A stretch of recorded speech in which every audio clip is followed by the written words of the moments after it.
In today's episode, a mother takes her 8-year-old daughter to a Siberian zoo only for her daughter to be fatally mauled by bear cubs. Hit that like button and subscribe right now.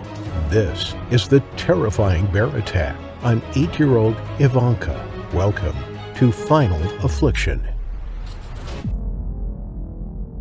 The Siberian Zoo has had its fair share of tragic events in the past. It wasn't until the 2000s that the place finally got a much-needed overhaul. Most of the attacks were the result of untrained zookeepers and the unsafe and, quite frankly, bizarre setup of the cages. Most of the large animals, like the polar bears, black and brown bears, elephants, and tigers, are kept in low concrete holdings. Spectators can then view the animals from 10 feet above. The narrow railings that are in place are so wide that an adult can easily fit between the bars. Children have a habit of poking their heads through the railings to get a better look at the beasts below them. For the most part, mothers will keep a hold of their children, and adults won't be foolish enough to lean over too far. All in all, the zoo relies heavily on the fact that the animals are well fed and therefore too full and lazy to even try to scale the high walls that separate them from the people above them. Just to reiterate, there is no safety glass, netting, or any kind of barrier between visitors and the animal below them. Just open air, height, and pure faith that parents will have their children by their sides at all times, and that irresponsible youths won't try to play daredevil.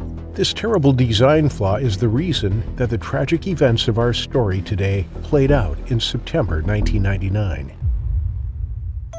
Yelena was taking her 3 children to the zoo that day. Her oldest daughter, Ivanka, had been looking forward to this day for months, but Yelena had always put it off, her excuse being that her twin boys were still too young.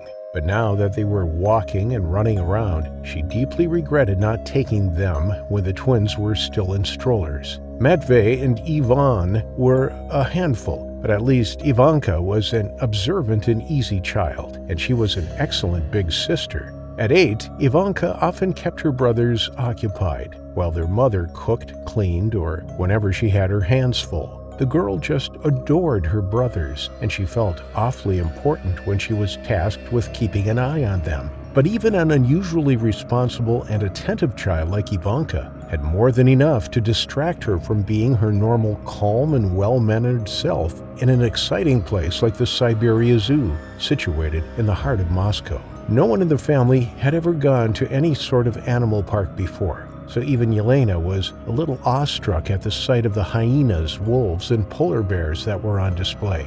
Yelena and Ivanka decided that they needed to make a return trip someday so that Dmitri, the family's patriarch, could also see the amazing sights with them, and hopefully the boys would be old enough to remember it then. Yelena assured Ivanka that in a year or two, when Daddy came along, there would probably be even more exotic animals for them to see than there were now.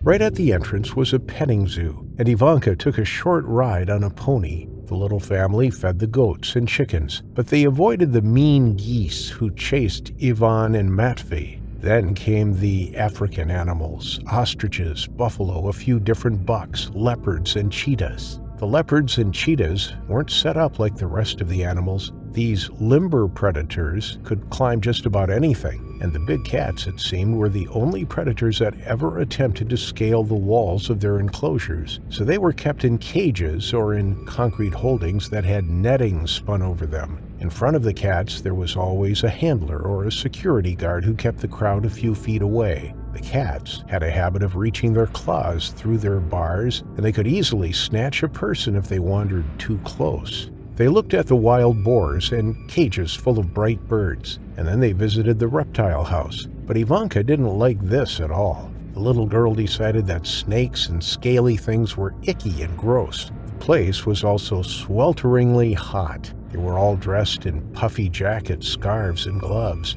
It was just at the end of autumn, and winter was already taking hold, so the humid building that held the reptiles had them all sweating and flushed by the time they stepped out.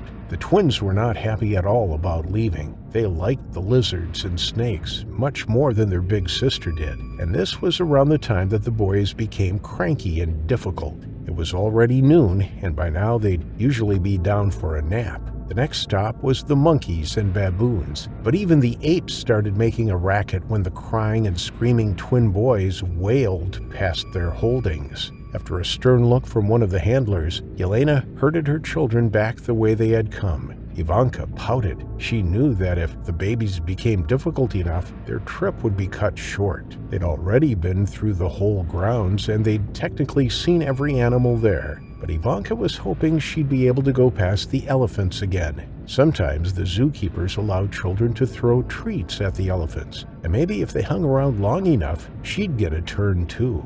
But the 15-minute walk proved to be too late. Just as they passed the elephants, a zookeeper came by with an empty bucket and the faces of some excited children behind him, all of them talking about how fun it was to pass down peanuts and fruits to the trunks reaching up below them. Ivanka was heartbroken. Yelena noticed the tears welling up in her daughter's eyes. There was a food stall in the last lane before they would reach the exit on their way out of the park. It was right before they'd reached the cheetahs, leopards, giraffes, and bears. She told Ivanka that she could have one last look while she bought the boys a snack. Surely food would give their sister at least a few minutes of peace for one last look around. And given that Ivanka was such a mild-mannered and well-behaved child, Yelena had no reason to doubt that her daughter would be perfectly capable of taking care of herself for a few minutes. She sat the boys on one of the benches, and sure enough, the prospect of snacks and juice was more than enough to dry up their tantrums right on the spot. Ivanka practically bounced away like the capuchin monkeys they just saw when her mother gave her permission to have a quick look at the enclosures, with the command that Ivanka stayed within sight of her. But like all children, no matter how well behaved they are, it didn't take Ivanka long to get distracted from her promise to her mother.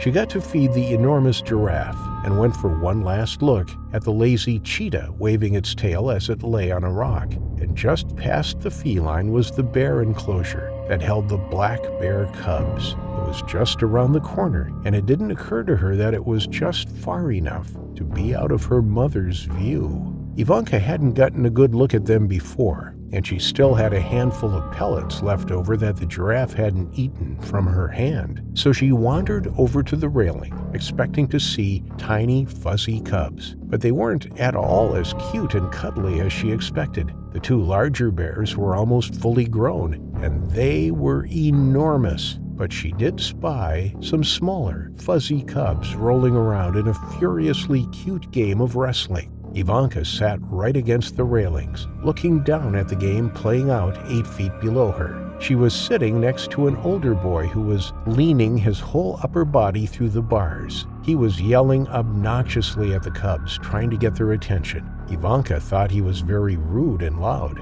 but luckily a security guard stormed forward, grabbed the boy by the scruff and marched him over to his parents. The boy did attract the attention of the baby bears before he was dragged away, though, and they were curiously looking up at the spectators above them, searching for the source of the noise. But he'd also aggravated the two older males in the enclosure. No one had noticed it, but the boy had managed to throw a rock at one of them just moments before. That, combined with the constant noise and distraction of the long day, just aggravated the already hormonal teenage bears. They were pacing back and forth in their irritation.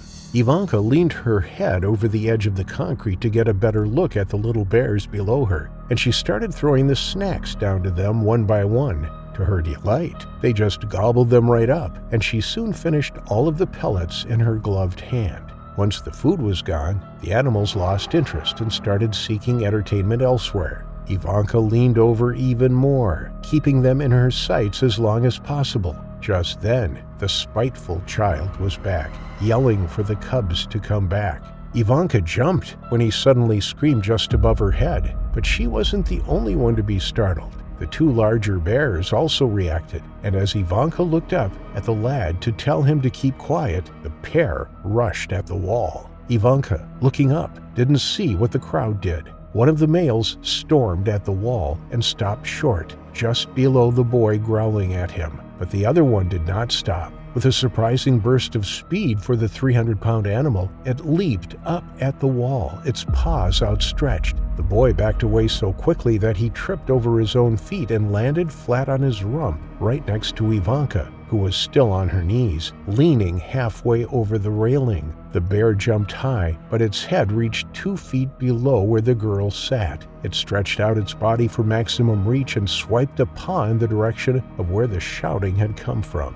The paw didn't manage to grab the boy, but it did snatch Ivanka, who was right next to him. And to the animal, it didn't matter. All the humans were noisy, hurtful, and needed to be eradicated. Its claws sank into Ivanka's cheek and neck, yanking her over the edge as the animal fell back down to the ground. She was so small and light that she practically flew between the bars, right into the midst of the maddened animals. The right side of her face was ripped open, exposing the teeth beneath her cheeks and leaving groves of raw flesh cut through her throat. She hit the ground on her left side at an angle, scraping that side of her skull clean. Ivanka's hair and scalp were embedded in the rock and concrete below the hysterically screaming crowd. Miraculously, the blow to her head did not kill her, but it did crack her skull, sufficiently dazing her enough to make her oblivious to her profusely bleeding face and neck.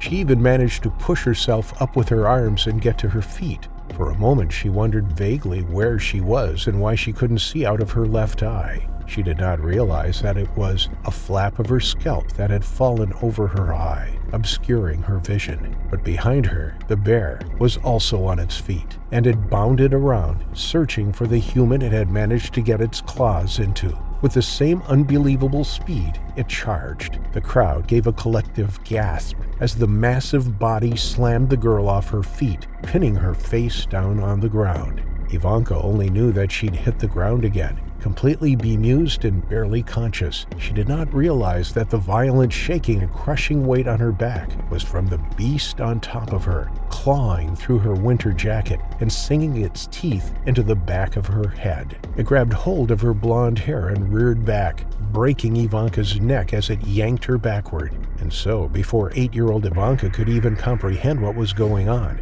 before the pain and the horror could sink in, her world winked out and turned black. The other male reached the bloody scene and joined in, grabbing the girl's lifeless arm. Even the littlest cubs were inching closer, thinking their bigger cage mates had food that they might share. Armed keepers and security guards stormed in, just as the second male streaked away, with a tiny hand sticking out of its mouth. The larger of the two was now thrashing the limp remains against the closest rock, completely mad with rage. Even the cubs shrank away from his explosive anger. It took 4 rounds of live ammunition to drop him. Even as it lay dying at the bottom of the enclosure, the animal never let go of Ivanka. The zookeepers had to pry her from its jaws after it finally died from a 5th shot in the head. Yelena heard the commotion as she sat feeding her toddlers. Normally, she would have backed away from the crowd that was storming toward the bear enclosure just around the bend in the path, for fear of her young boys being hurt in the stampede. But there was a horrible sinking in her stomach. Ivanka should have been back by now. She told her to come back after 10 minutes. Where was she? But then she heard someone in the crowd screaming about a girl who fell in with the bears. Without waiting for confirmation, she grabbed up her sons and ran into the crowd, screaming for her daughter. When she finally pushed her way through the horde of people to reach the railings, she looked down and saw the pieces of purple fabric that had just moments before been worn by Ivanka. And around the corpse of a bear, men were carrying away the broken pieces of what was once a bright 8-year-old who only wanted to feed the fuzzy cubs. The zoo did deepen the viewing pits by several feet after that day, but the viewing areas are still open air for the public, and very little has been done to the wide railings. They also moved any carnivores and omnivores into cages, like the cats were held in. But this hasn't been nearly enough. Every year the zoo has a fatality or an attack on an onlooker or a staff member. And given the state that Russia is in now, it's unlikely that they'll implement any better precautions anytime soon. It's only a matter of time before another zoo-goer meets their terrifying final affliction.